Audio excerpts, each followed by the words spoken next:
ערב טוב. בפרשתנו, פרשת פקודי, משה רבינו מוסר חשבון מפורט מתרומות המשכן, מהתרומות שבני ישראל העניקו בשביל נדבת המשכן.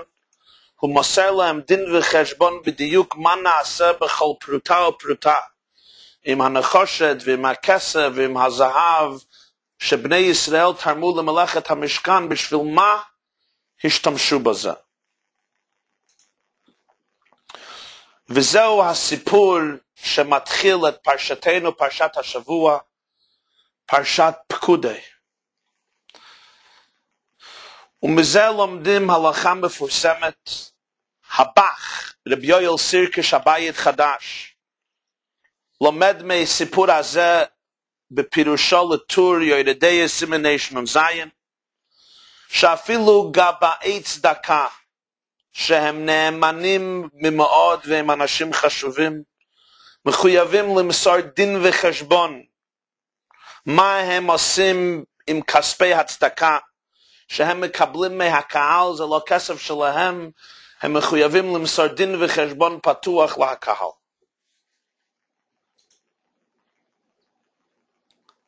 יש בעצם סיפור יפה שהתז, שהיה חתנו של הבח, רב דוד סגל, הטורי זהב, מספר בדרשתו לפרשת פקודי. הוא מספר שהמידה של נאמנות, ערכיות, הוא למד מחתנו הבח, רב יואל סירקיש. מה קרה? פעם התז נסע לעיר בריסק בליטא לתחסן אצל, אז היה בפוילנד, לתחסן אצל חתנו הבח בשבת. בערב שבת הוא מסר את החפצים שלו שהיו מוקצה לחתנו להבח, כדי שהוא יטמין אותם בשביל שבת, ואחרי שבת יקבל אותם חזרה. פתאום מבחין התז שלאחרי שהוא נתן את החפצים שלו לחתנו, אז הבח מסתכל עליו באופן שלילי. היה שם אנרגיה שלילית ביניהם. במשך השבת התז לא רצה לנדנד את חתנו הגדול בעניינים אלה, אבל מוצאי שבת מיד לאחרי הבדלה הוא שאל את הבח מדוע הוא שרוי בכעס עליו, מה הוא עשה. הבח אומר לו בתמיהה, אתה באמת טמא? מדוע אני כועס עליך? הבח מוציא את הפיקדון שהתז מסר לו בערב שבת, הוא מראה לו שמונחים פה 60 זהובים. שאל אותו, חתני היקר, אתה רב בעיירה קטנה, אוסטרה. איך זה שרב בעיירה קטנה כזו, יהיה לו סכום גדול כזה של כסף? לא ייתכן שזה כסף כשר, ממון טהור. הבח הסביר לחתנו והיה צריך לשכנע אותו, שהחברים שלו נתנו לו את הכסף הזה כדי שהוא יוכל לרפות את עינו אצל רופא בעיר קרוקה. בדרך הנסיעה לרופא הוא התאכסן לשבת בבריסק כדי לבקר את החתנו ואת חמותו, את הבח ואת אשתו. אז התז אומר בדרשתו לפרשת פקודי, מסיפור הזה הוא למד מה זה ערכיות עם כסף, מה זה נאמנות. שהבח היה טרוד לגמרי כל השבת, כי היה לו חשש שחתנו אחז פה כסף לכאורה לא כשר, עד שהתז שכנע שזה כסף כשר. ובעניין זה דיבר הרב פעם בהתוודות של שבס פרשת ויקל פקודי תשמ"ג, ולמד מזה, מהסיפור הזה, הוראה נפלאה בשביל כולם, בשבילנו. ובהקדים בוא נקדים הסיפור במדרש רבה השבוע בפרשת פקודי. יש סיפור במדרש רבה משנגמרה מלאכת המשכן, כותב במדרש, אז משה אמר לבני ישראל, בואו ואני עושה לפניכם חשבון. אמר להם משה, אלה פקודי המשכן,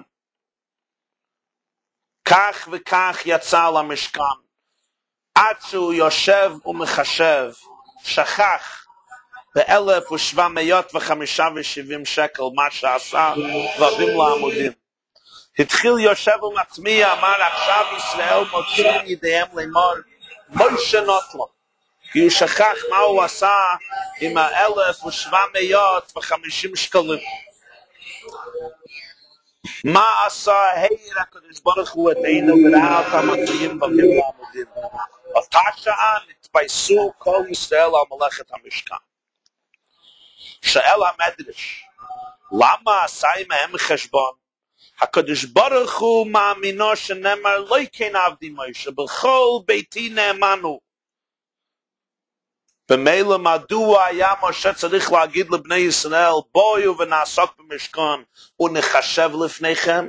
אני אתן לכם חשבון מפורט מכל פרוטה, מכל סנט, מכל דולר, מכל שקל שהענקתם בשביל המשכן. אלא ששמע מוישה ליצני ישראל מדברים אחריו. משה רבינו שמע ליצנים ואומרים, מה הם אומרים? אדם ששלט על מלאכת המשכן, אין אתה מבקש שיהיה עשיר? תשמע, יהודי שהידו עוברים מיליוני דולרים.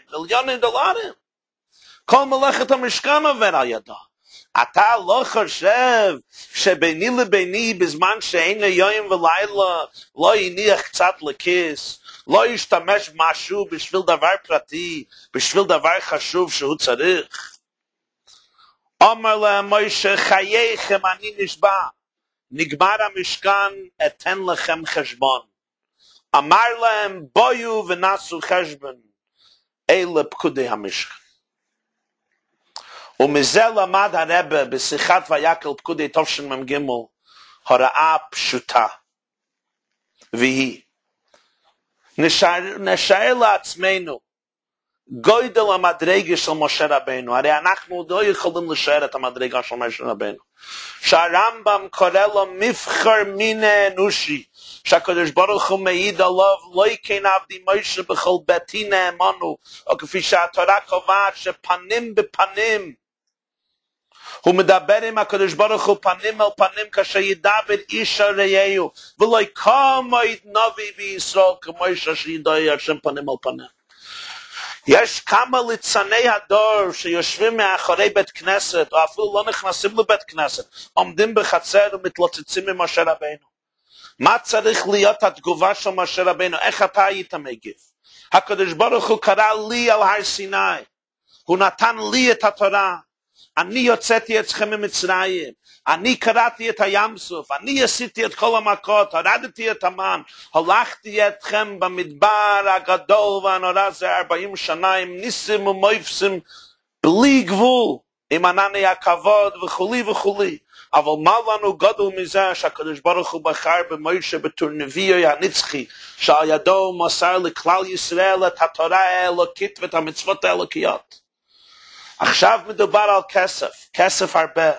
הקדוש ברוך הוא מצווה למשה רבינו לבנות משכן. משה מצווה את זה לבני ישראל, הם מסרים את כל הנדבות למשה רבינו. יש יהודי נורמלי שיחשוד במשה רבינו עבד השם, שהכסף שבני ישראל נדבו למשכן בגלל ציווי הקדוש ברוך הוא לקח אפילו פרוטה אחת בשביל עצמו, בשביל דברים אחרים? נו, יש ליצני הדור, בכל קהילה יש ליצנים, בכל סביבה יש ליצנים. משה צריך להגיב להם.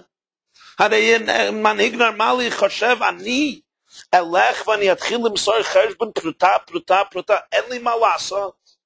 בואו נתאר את הרגע.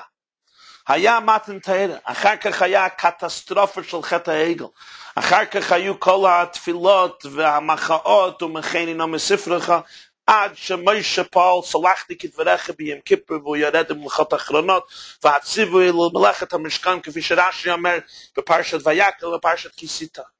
והיהודים מנדבים למלאכת המשכן ובצלאל ואליהו בונים את המשכן פרט אחרי פרט אחרי פרט, וכבר אוחזים בסיום מלאכת המשכן להעמיד את המשכן ולהחזיר את השכינה למטה בארץ לאחרי כל החטאים ולאחרי הקטסטרופה של חטא העגל. ופתאום התורה מפסיקה עם הכל באמצע. עכשיו משה רבנו הוא עורך חשבון, עכשיו משה רבנו הוא בוקקיפר, עכשיו הוא מתחיל לפתוח ספרים ומספרים. חיים ינקל נתן 0.5 שקל, שמרל נתן עוד 0.5 שקל, זה נתן איזה פרוטה נחושת, מה עשינו עם זה, מה עשינו עם זה, מה עשינו עם זה, מדוע? כי יש כמה ליצני הדור שאין להם מה לעשות, הם מתלוצצים עם משה רבנו. אבל משה רבנו עשה את זה, ומזה אנחנו לומדים מה זה מנהיג אמיתי בישראל.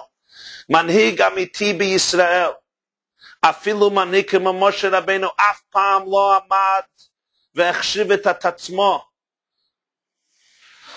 ממעל לכל העם, עד שלא מתאים לו להתחשב עם צרכי העם, עד שלא מתאים לו לתן חשבון. מה אתה חושד אותי? אצל משה רבנו התגברה הענווה עד להשיא, והוא הבין, זה לא אני, וזה לא קשור עם פחיתות הכבוד שלי, וזה לא קשור עם זה שאולי אם אני אתן חשבון יגידו, גנב, צריך לתן חשבון, זה לא קשור. זה לא אני שליח, אני צינור. יש לי הזכות שנתנו בשבילי הכסף בשביל נדבת המשכן. משה רבנו מחשיב את עצמו שווה בשווה, הוא מייצג את העם. הוא עבד של הקדוש ברוך הוא, והוא בעצם משרת את העם. איך אומרת הגמרא? בהוידאיס, שררה אני נויסן לכם, עבדוס אני נויסן לכם. אני נציג של העם, זה לא אני. אין לי פוזיציה של עליונות, אני איש החשוב, אני איש העליון. לא מתאים לי להוריד את עצמי כדי להתחשב עם הנודניקים האלה שחושדים בי, שיגידו מה שיגידו. אבל משה רבנו היה מנהיג אמיתי. מנהיג לא אמיתי שולט על ידי זה שמגביה את עצמו ומוריד את האחרים. מנהיג אותנטי, מנהיג אמיתי, יוצר עוד מנהיגים. מנהיג אמיתי הוא זה שהעם נותן אימון בו, והוא נותן אימון בעם. שמאמינים את אחד את השני, שהוא לא מרגיש את עצמו גבוה, הוא מרגיש את עצמו צינור רק להעביר את דבר השם על ידם. ולכן משה רבנו בשיא הענווה והפשטות, אלה פקודי המשכן, נתתם לי כסף, אני רוצה להראות לכם. אני לא חשוד, אני רוצה להראות לכם מה היה עם הכסף שלכם, זה הכסף שלכם. והוא מראה להם את כל החשבונות, פרט, וכשמגיע ל-1750 והוא לא יודע, אז הקדוש ברוך הוא מאירנו שיזכור שעשה בבים לעמודים. ומזה לומד הרב בתוודות ויקל פקודים עם גימל הוראה לכל אחד ואחד. שלא יחשוב אף אחד שהוא יותר גדול מזה.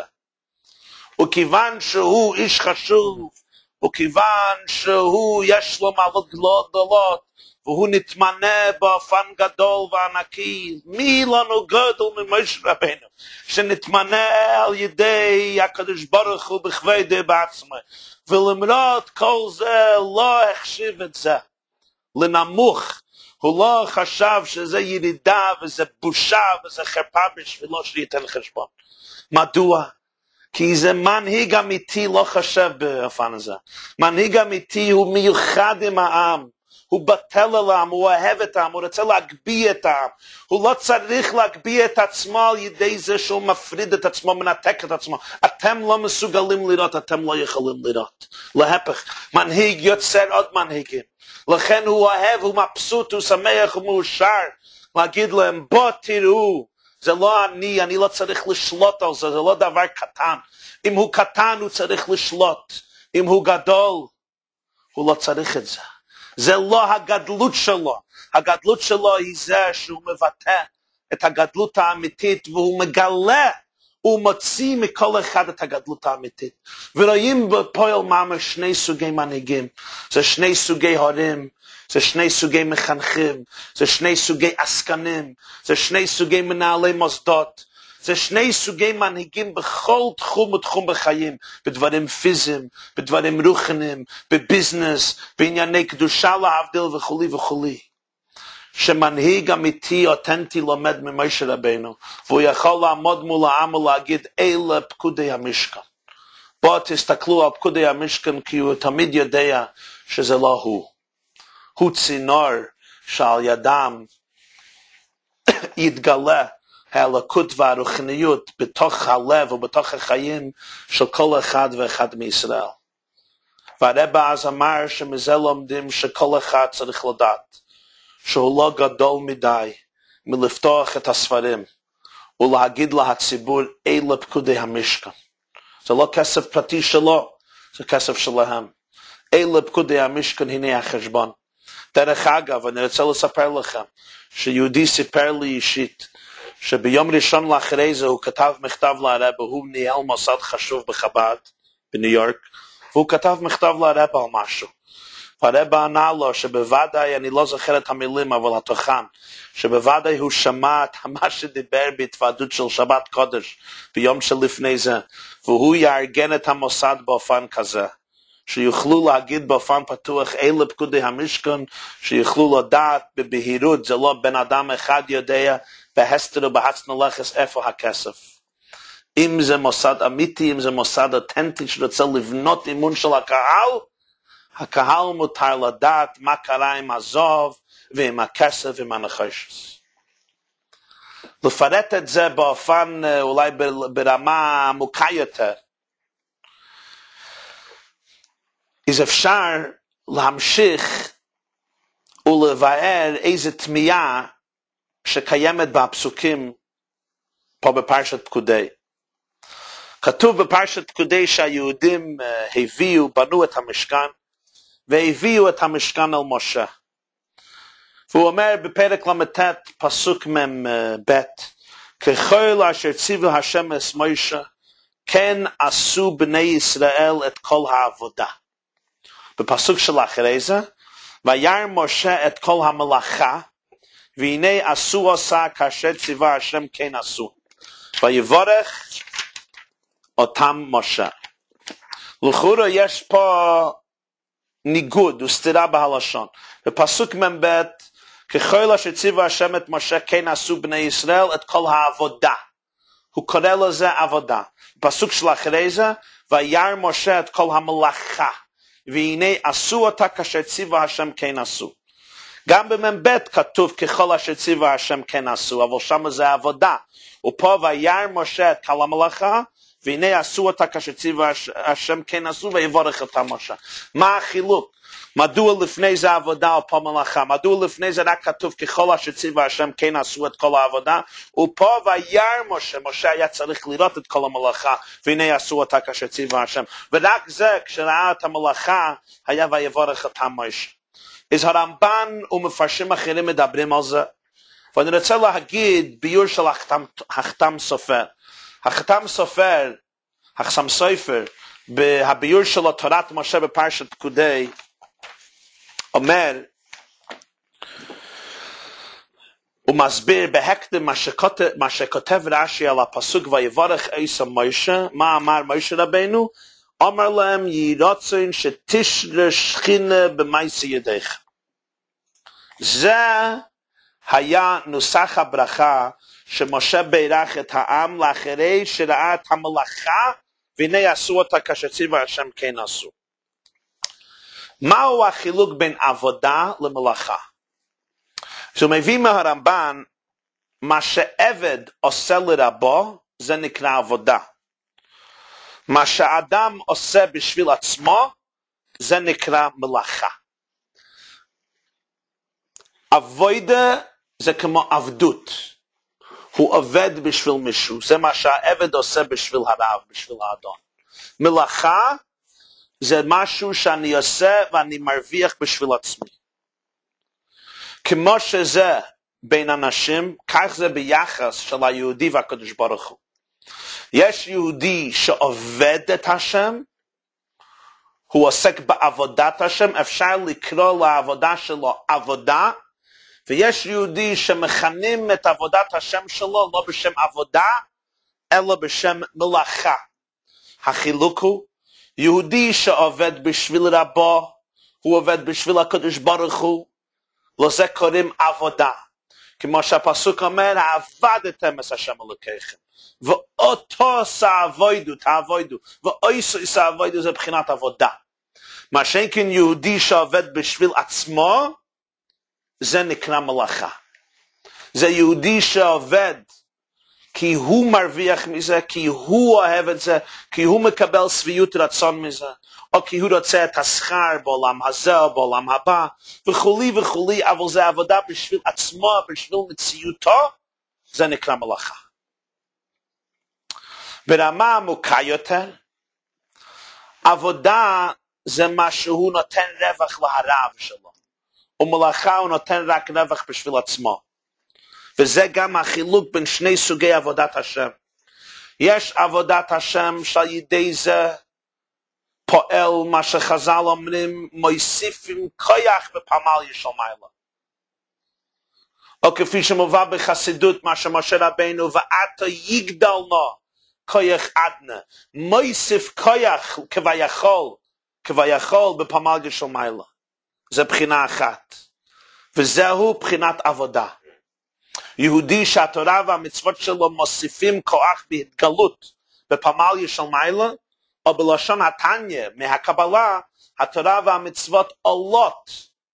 הן לא מונחות, הן לא קשורות וכבולות באזיקים של האגו, שכובל את התורה והמצוות פה לעולם הזה, אלא כיוון שהתורה והמצוות נפעלות על ידי נפש מזוכחת עם אהבה ויראה, אז הן פורחות למעלה כביכול, כלומר, הן עולות לעולמות של יצירה ושל בריאה, או אפילו לאצילות, כפי שרבנו הזקן מסביר בתניא בפרקים תזין ובעיקר בפרק למ"ח, למ"ט, מ', אותם פרקים מ"ד, שהתורה והמצוות עולות לעולמות העליונים ומוסיפים כוח בפמליה של מעלה, כי הם לא כבולים באזיקים של האגו האנושי, שמהווה קליפה שכאילו מסתירה על האנרגיה העצומה של תורה ומצוות.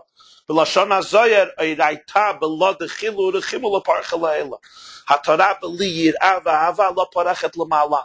יש סיפור על הבעל שם טוב, שפעם הוא הגיע לאיזה בית כנסת, וביקשו ממנו להיכנס, ואמר הוא לא יכול להיכנס. מדוע? שאלו אותו. הוא אמר שבית כנסת מלא תורה ותפילה. שאלו אותו, אז מדוע הרב לא יכול להיכנס? להפך. זה בעל שם טוב היה צריך להסביר מה שהזוהר אומר, שתורה ותפילה שלומדים ומתפללים בלי שום רגש של יראה ואהבה, זה רק שימוש האגו בשביל הפניות שלו. התורה והמצוות האלו לא עולות למעלה, הן נשארות למטה. זה הבית כנסת הזה מלא תורה ותפילה, כי זה לא עולה למעלה. זה החילוק בין עבודה ומלאכה. כשהוא עושה תורה לשמו, אז מתגלה בזה אלוקות, אז כביכול זה עושה רושם ומוסיף כוח בפמליה של מעלה. הכוח האלוקי הטמון במצווה או בתורה או בתפילה מתגלה בכל עוצמה ופועל את פעולתה בכל העולמות העליונים, ועתה יגדלנו כוח אחד. מה שאין כן כשזה רק מלאכה, כשזה עבור עצמו בשביל פנייה אישית, אז אין בזה הכוח הגלוי, הגם שזה תורה וזה מצווה, אין בזה הכוח הגלוי לכנות את זה עבודה, שזה עושה שינוי בפמליה של מעלה. אומר החסם סופר ככה, היו שני סוגי יהודים. היו יהודים שנתנו בשביל המשכן ובנו את המשכן, זה היה עבודה. והיו יהודים שגם נתנו בשביל המשכן, אבל זה היה מלאכה. שני סוגים. במילא יש ככל אשר ציווה השם את משה כן עשו בני ישראל את כל העבודה. אחר כך יש פסוק חדש. וירא משה את כל המלאכה. משה רבינו הסתכל גם על המלאכה, והנה עשו אותה כאשר ציווה השם כן עשו. החידוש הוא אפילו במלאכה הוא ראה שעשו את זה כמו ציווי השם. לפעמים היהודי לא אחז במדרגות. אין לו רגש של יראה, אין לו רגש של אהבה, אין לו זיכוך, אבל הוא מקיים את התורה. הוא מתפלל בפועל ממש, הוא לומד דף גמרא, הוא מקיים מצווה, הוא נותן צדקה, הוא מקיים כל מצווה אחרת. וירא משה את כל המלאכה, והנה עשו אותה כאשר ציווה השם כן עשו. ופה היה צריך להיות ויבורך אותם משה. מה הייתה הברכה? יהי רצון שתשרה שכינה במעשה ידיך. היהודים הראשונים שעשו עבודה, לא היו זקוקים להברכה שתשרה שכינה במעשה ידיך. פשוט שהשכינה שורה במעשה ידיך. כיוון שהם עשו רק לשם שמיים בלי שום פנייה, ודאי שהשכינה התגלתה בתוך מעשי ידיהם. זה היה אקט, פעולה חדורה עם השכינה. ולכן מוסיפים ככה פמליה של מעלה. החידוש הוא ויברך אותם משה יהודי שעושה מלאכה לא עבודה. הוא עושה בשביל עצמו. היה על פנייה. אז ויברך עשה משה שגם בזה יש שכינה. וינויה מה שם אלוקינו עלינו מעשי ידינו כנראה לא עיני מעשי ידינו כנראה כלומר. אפילו כשיהודי עובד ועושה עבודה לכאורה בשביל האגו שלו, בשביל הפניות שלו, הוא מבסוט, הוא אוהב את זה. אומר משה רבינו אליו, אם אתה עושה כאשר ציווה השם, כלומר אתה מקיים את הפקודות, אפילו יש לך כל מיני חשבונות, אבל אתה מקיים מה שציווה השם, אז משה רבינו נותן הברכה, שבזה תשרה השכינה במעשי ידיכם, שיהיה וינוים השם אלוקינו עלינו, מעשי ידינו כנראה עלינו, ובמילא יפעל כל הדברים שצריך לפעול, כיוון שהשכינה שרויה בתוך החיים, ובתוך מעשי ידיהם של יהודי זה. במילא המורם מכל האמור לעיל, שיש שני סוגי יהודים שעוסקים במלאכת המשכן, ועוסקים בנדבת המשכן. יש היהודי שזה ממעלה לפניות, הוא נותן את הכסף למשכן, וזה לגמרי לשם שמיים. אבל יש גם היהודי האחר, היהודי שאצלו נדבת המשכן זה מלאכה. אז מובן מזה שאלה פקודי המשכן לא היו צריכים בשביל היהודים של עבודה. היו זקוקים לזה בשביל היהודים של מלאכה. אז משה רבינו לא פרש מהם ואמר, מה אכפת לי שיהיה להם מה שלהם? אני עובד עבודה, לא מלאכה, אני עובד לשם שמיים, אני אלך לתן חשבון. משה רבינו לא עשה חשבון זה. להפך, ויברך עשה משה, הוא העריך, הוא כיבד והוא אהב והוא החשיב את הפעולות שלהם והוא ראה שלפועל ממש עשו עשה כאשר ציווה השם כן עשו. זה היה חידוש. וירא משה את כל המלאכה והנה עשו אותה כאשר ציווה השם כן עשו. הוא בירך אותם והתעסקת בהם. יהי רצון שתשכינה במעשי ידיכם. הוא הבין שגם להם יש חלק מהותי בהשראת השכינה במעשי ידיכם, ובמילא לא התבושש משה. הוא רצה והוא אהב לעמוד ולהגיד אלה פקודי המשכן. בוא תראו שאתם שותפים מלאים, ובוא תבינו ותרגישו איך שכל פרוטה ופרוטה שהענקתם הלכה לבנות משכן ומקדש לשמו יתברך. לילה טוב.